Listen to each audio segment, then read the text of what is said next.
What's up mga katropa? Ito ituturo ko sa inyo kung paano nga bang makuha ang cyborg ng step by step. Ngayon pupunta muna tayo sa second C. Tara, samahan nyo ako pumunta sa second C mga tropa.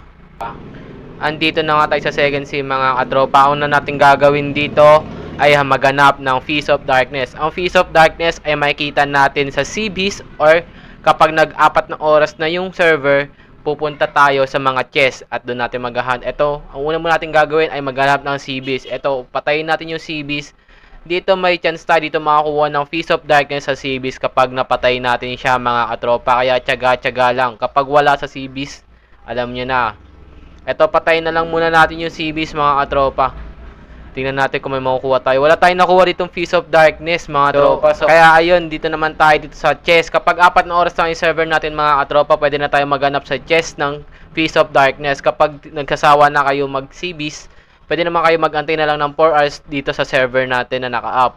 So dito, ito, try na natin dito yung mga chest. Ito, maraming chest dito sa binasag ko na ito mga katropa. So yun nga, pag nakakuha na nga kayo ng Feast of Darkness mga tropa, punta lang kayo sa Hot and Cold, tapos ilagay nyo lang yung Feast of Darkness dito. Pagkatapos nyan, bilhin na kayo ng chip, at pag nabili na kayo ng chip, pumunta na kayo ulit doon sa may Hot and Cold, sa may taas ng Hot and Cold mga tropa.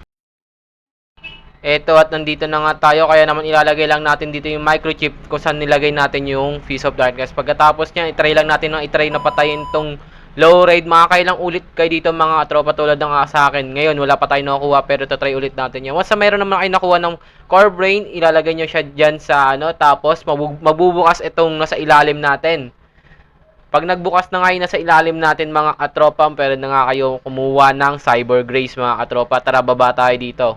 Eto, nakakuha kasi ako dito ng core brain, kaya pupunta na ako dito sa baba. Ayan, punta na tayo dito. Ano ba, nahihiya pa ako. O, tingnan mo, babalik pa ako. Ay, di ko na alam yung gagawin. Pagkatapos nga nyan, ayan, click nyo lang at pwede na nga tayo mag-Cyber Grace mga katropa. Ayan, sana makakuha rin kayo ng Cyber Grace. Madali lang yan mga katropa. Kung nahihirapan kayong kumuha, pwede kayong magpapilot sa akin mga tropa. Huwag kayong mahihiya. Ayan, kita sa stats na naka-Cyber Grace na tayo mga tropa. Yun lang. I'm out. Bye-bye. Nako, nalunod pa.